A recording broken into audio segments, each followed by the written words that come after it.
Hello everyone and welcome back to Where the Red Fern Grows. Today we're going to be reading chapter 12 of Where the Red Fern Grows. Yesterday's chapter 11, we read quite an experience that Billy went through with little Ann. Thank goodness she is alive and well. Billy had sacrificed his life to save his dog with prayer as well. So let's see what chapter 12 has for us today. All right, here we go. The fame of my dogs spread all over our part of the Ozarks. They were the best in the country. No coon hunter came into my grandfather's store with as many pelts as I did. Grandpa never outlooked an opportunity to brag. He told everyone in the store my dogs and the part he had played it getting them. Many was the time some farmers coming to our home would say, "Your grandpa was telling me you got 3 big coons over the Peavine Hollow the other night." I would listen knowing I only got 1 or maybe none, but Grandpa was my pal. If he said I caught 10 in 1 tree, it was just that way. Because of my grandfather's bragging and his firm belief in my dogs and me, a terrible thing happened.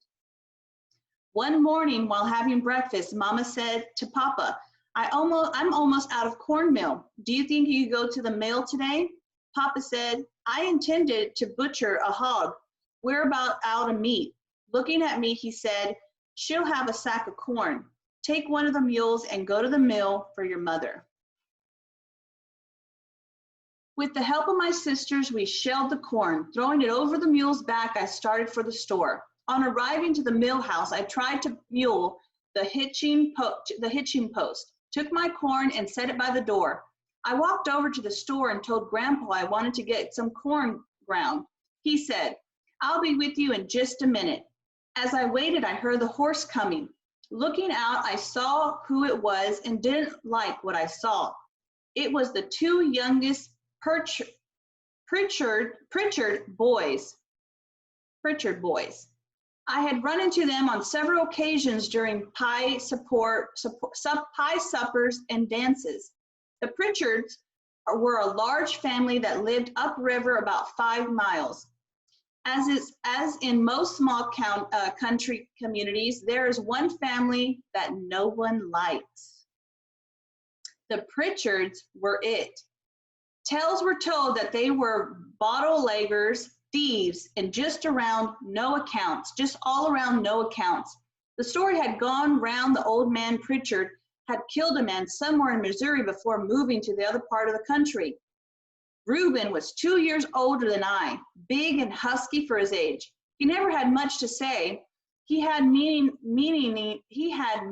look eyes that were set far back in his rugged face.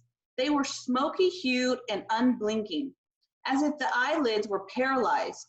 I had heard that once he had cut a boy with a knife in a fight over a sawmill. Randy was the youngest, about my age. He had the meanest disposition of any boy I had ever known. Because of this, he was disliked by young and old.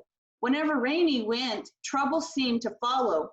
He was always wanting to bet and would bet on anything. He was nervous and could never seem to stand still. Once my grandfather's store, I had given him a piece of candy. Snatching it out of my hand, he ate it and then sneered at me and said it wasn't any good. During a pie supper one night, he wanted to bet a dime that he could whip me. My mother told me always to be kind to Randy and that he couldn't help being the way he was. I asked why. She said it's because his brothers were always picking on him and beating him. On entering the store, they stopped and glared at me. Reuben walked over to the counter. Rainey came over to me. Leering at me, he said, I'd like to make a bet with you. I told him I didn't want to bet. He said if I was scared. No, I just don't want to bet, I said. His neck and ears looked as though they hadn't been washed in months. His ferret-like eyes kept darting here and there. Glancing down to his hands, I saw the back of his right sleeve was stiff and starchy from the constant whipping of his nose. He saw I was looking him over. He asked if I liked what I saw. I started to say no, but didn't, turned and walked away a few steps. Reuben ordered some chewing tobacco. Aren't you a little young to be chewing? Grandpa asked. Ain't for me, it's for my dad, Reuben growled. Grandpa handed 2 plugs to him. He paid for it, turned around and handed one to Randy. Holding the other up in front of him, he looked it over. Looking at Grandpa, he gnawed at the corner of it. Grandpa mumbled something about how kids were brought up these days. He came from behind the counter saying to me, let's go grind that corn. The Pritchard boys made no move to follow us out the store. Come on, Grandpa said. I'm going to lock up till I get this ground corn. This corn ground. Well, we'll just stay here. I want to look at some of the shirts, said Reuben. No, you won't, Grandpa said. Come on, I'm going to lock up. Begrudgingly, they walked out. I helped Grandpa start the mill, and we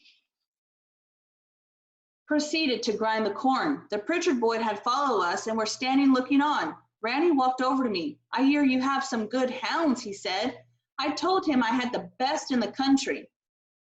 If he didn't believe me, he would just ask my grandfather. He just leered at me. I don't think they're half as good as you say they are, he said. Bet your old blue tick hound can out-hunt both of them? I laughed. Ask Grandpa who brings the most hides. I wouldn't believe him. He's crooked, he said. I let him know right quick that my grandfather wasn't crooked. He's a storekeeper, ain't he? He said. I glanced over at Grandpa and he heard the remark made by Randy. His friendly old face was as red as a turkey gobbler waddle. The last of my corn was just going through the grinder stones. Grandpa pushed a lever to one side, shutting off the power. He came over and said to Randy, what do? Just go around looking for trouble and you want to fight? Randy slittled over. It ain't none of your business, he said. Randy's not looking for a fight. Randy's not looking for a fight. He just wants to make a bet with him. Grandpa glared at Reuben. Any bet you would make sure would be a good one, all right. What kind of bet? Reuben spat a mouthful of tobacco juice on the clean floor. He said, well, I heard some about them hounds, he said. We just think it's a lot of lies, talks and lies. We'd like to make a little bet, say about $2. I never seen my old grandfather so mad. The red had left his face. In its place was sticky paste gray color. The kind old eyes behind the glasses burned with fire I had never seen. In a loud voice, he said, bet on what? Reuben spat again. Grandpa's eyes followed the brown stain in the arch until it landed on the clean floor and splattered. With a leering grin in his ugly, dirty face, Reuben said, well, we got an old coon up in our part of the country that's been there a long time. Ain't no dog yet ever smart enough to tree him. And Randy broke into the conversation. He ain't just some ordinary coon. He's an old timer. Folks call him the ghost coon. Believe me, he's a ghost. He just runs hounds long enough to get them all warmed up, then climbs a tree and disappears. Our old blue hound has treed him more times than Reuben told Randy to shut up and let him do the talking. Looking over at me, he said, what do you say? Want to bet $2 your hounds can tree him? I looked at my grandfather, but he didn't help. I told Reuben I didn't want to bet, but I was pretty sure my dogs could tree the ghost coon. The ghost coon. Randy butted in again. What's the matter, you yellow? I felt a hot blood rush into my face. My stomach felt like something alive was crawling in. I doubled up my right fist and was on the point of hitting Randy in one of his eyes when I felt my grandfather's hand on my shoulder. I looked up. His eyes flashed as he looked at me. A strange little smile was tugged at the corner of his mouth. The big artery in his neck was pounding in and out. It reminded me of the young bird that had fallen out of the nest and lay dying on the ground. Still looking at me, he reached back and took his billfold out of his pocket, saying, "Let's call that a bet." Turning to Reuben, he said, "I'm going to let him call your bet. But you listen now. If you boys take him up there to hunt the ghost coon and jump on him and beat him up, you're sure going to hear from me. I don't mean maybe. I'll have both of you taken to Tahlequah and put in jail. You had better believe that." Reuben saw that he pushed my grandfather far enough. Backing up in a couple of steps, he said, "We're not going to jump on him. All we want to do is make a bet." Grandpa handed me $2 bills, saying to Reuben, "You hold your money and he can hold his. If you lose, you better pay off." Looking back at me, he said, "Son, if you lose, pay off." I nodded my head. I asked Reuben when he wanted to come up for the hunt. He thought a minute. "You know where that old log side comes out from the hills into the road?" he said. I nodded. "We'll meet there tomorrow night about dark," he said. It was fine with me, I said, but I told him not to bring his hound because mine wouldn't hunt with other dogs. He said he wouldn't. I agreed to bring my axe and lantern. As they turned to leave, Randy smirked. "Sucker," he said. I made no reply. After the preacher boys had gone, my grandfather looked at me and said, "Son, I never asked another man for much, but I'm sure you want to catch the ghost coon." I told him if the ghost coon made one track in the river bottom, my dog would get him. Grandpa laughed. "You better be getting home. It's getting late and your mother is waiting for the cornmeal," he said. I could hear him chuckling as he walked toward the store. I thought to myself, there goes the best grandpa a boy ever had. Lifting a sack of meal to the back of my old mule, I started home. All the way I kept thinking of old Dan and little Ann, ghost coons, and the two ugly, dirty preacher boys. I decided not to tell my mother and father anything about the hunt, for I knew Mama wouldn't approve of anything that had to do with the preacher boys. The following evening, I arrived at the designated spot early. I sat down on the red oak tree to wait. I called little Ann over to me and had a good talk with her. I told her how much I loved her, scratched her back, and looked at her pads on her feet.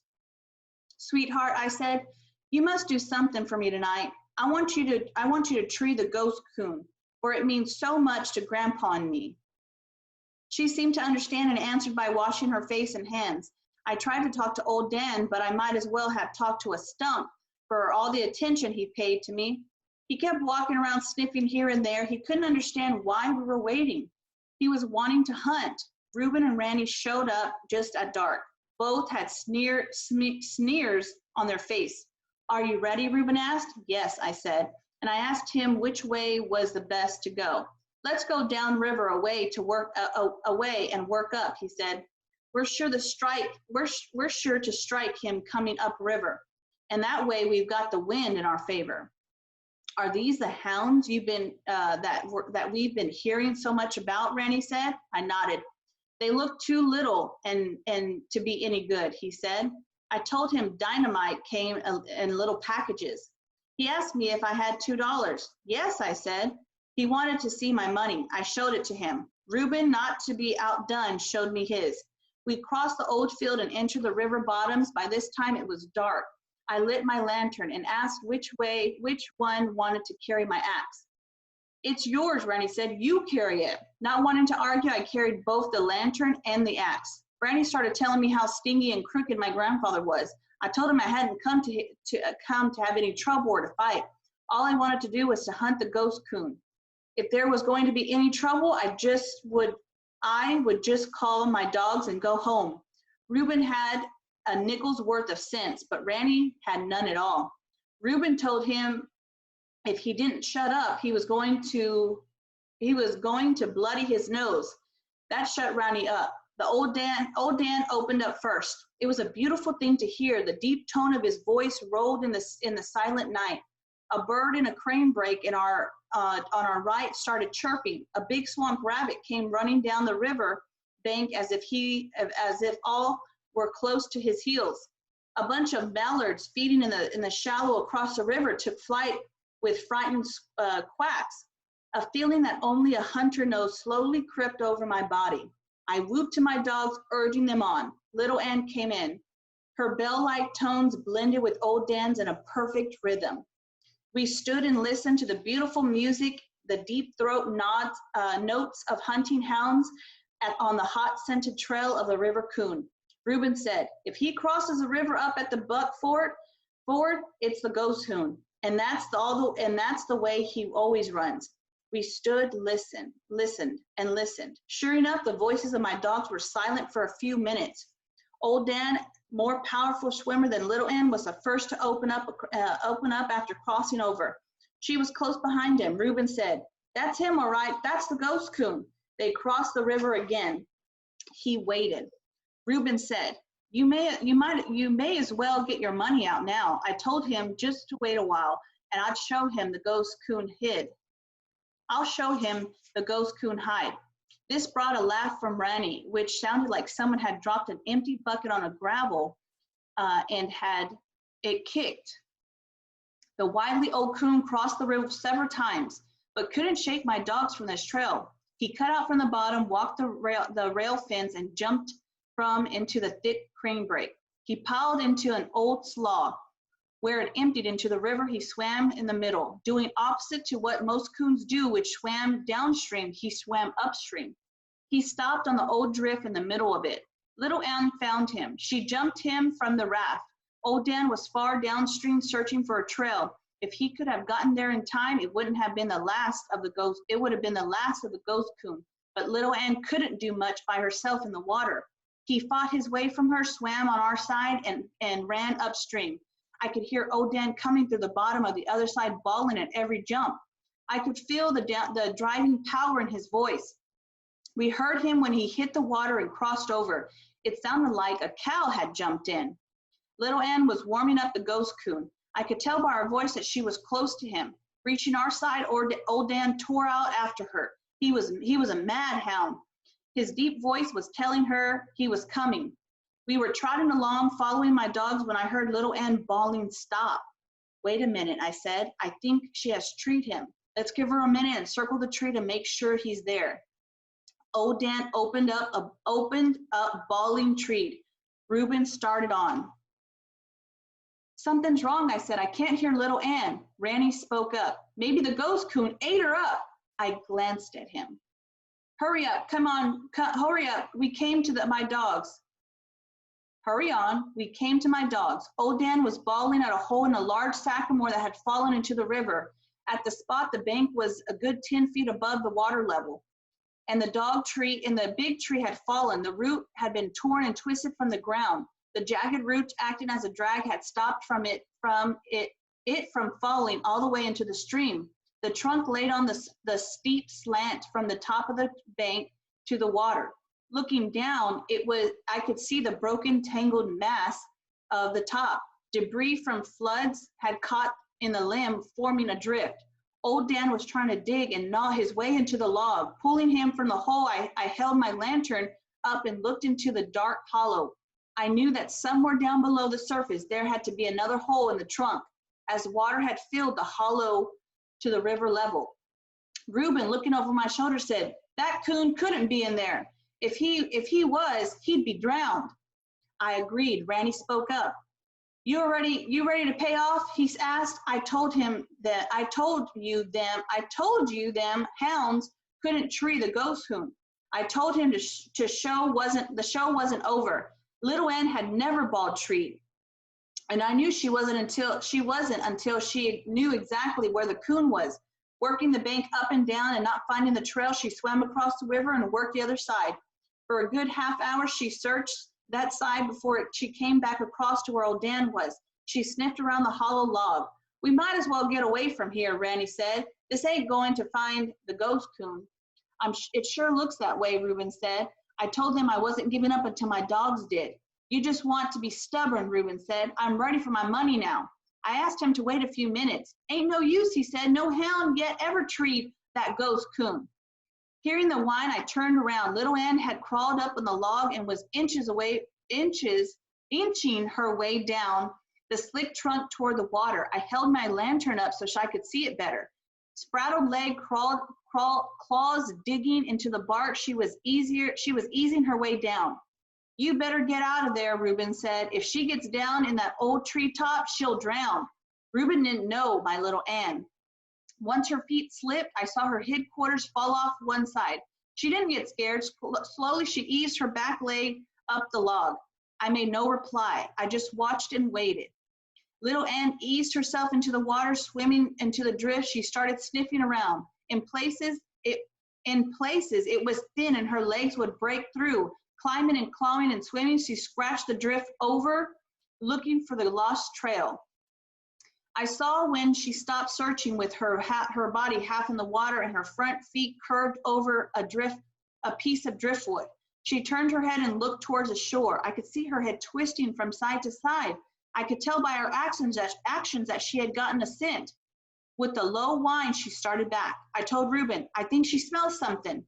Slowly and carefully, she worked her way through the tangled mess. I lost sight of her, and when she came close to the undermined bank, she wormed her way under the overhang. I could hear her clawing and waddling around. And then all hell broke loose. Out from under the bank came the biggest coon I had ever seen, the ghost coon. He came out right over little Ann. She caught him in the old treetop. I knew she was no match for him in a tangled mass of limbs and logs. He fought his way free and swam for the opposite bank. She was right behind him. Old Dan didn't wait, look, or listen. He piled off the 10-foot bank and disappeared from sight. I looked for him. I knew he was dangled in the debris under the surface. I started to take off my coat, my overalls, but stopped when I saw a red head shoot up from the water.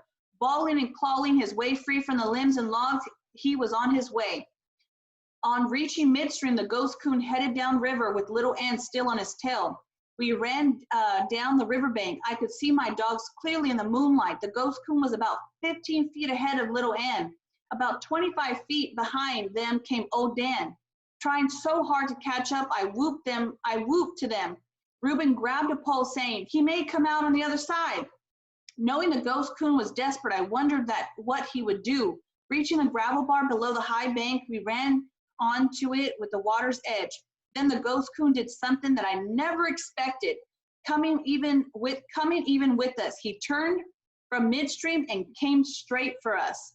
I heard Reuben yell, here he comes! He churned his way through the shallows and ran right behind us. Reuben swung his pole, missed the coon, and almost hit little Ann. The coon headed for the river bottoms with her right on his heels. The bawling of little Ann and our screaming and hollering made so much noise, I didn't hear old Dan coming. He tore out the river, plowed into me, and knocked me down. We ran through the bottoms. Following my dogs, I thought the ghost coon was going to come back to the Sacklemore log, but he didn't. He ran upriver. While hurrying after them, I looked over at Ranny. For once in a while, I think he was excited. He was whooping and screaming and falling over logs and limbs. I felt good all over. Glancing over at me, Ranny said, this ain't got him yet. The ghost coon crossed the river time after time. Seeing that he couldn't shake old Dan and little Ann off his trail, he cut through the river bottoms and ran out into the old field. At that maneuver, Reuben said to Ranny, he's headed for the tree. What tree? I asked. You'll see, Ranny said. When he gets tired, he's always heads for the tree. That's where he gets his name, the ghost coon. He just disappears. If he disappears, my dogs will disappear with him, I said. Ranny laughed. I had to admit one thing. The preacher boys knew the habits of the ghost coon. I knew he couldn't run all night. He had barely far surpassed any coon I had ever chased. They're just about there, Reuben said. Just then I heard old Dan bark tree. I waited for little Ann's voice. I didn't hear her. I wondered what it could be this time. He's there all right, Reuben said. He's in the tree. Well, come on, I said. I want to see the tree. You might as well get your money out, Randy said. I told him he had said that once before back on the riverbank. And that is the end of chapter 12. Very interesting. Billy has come into contact with two well-known boys, not for the good. They have a bad reputation, and they're on this ghost coon hunt for a bet, a $2 bet. Very interested. The chapter 12 does not end with what happens if they caught the ghost coon, but I know that we'll find out tomorrow in chapter 12. Thank you to those who had submitted their responses to the questions from chapter 12. I'm going to post this read aloud, and then I will shortly follow with the 3 questions from chapter 12. Very interesting. Want to see what happens with this ghost coon. It seems like his 2 hounds are keeping up, which is meets the characteristics that we've had read before with Old Dan and Little Ann. So tune in tomorrow for chapter 13 of Where the Red Fern Grows.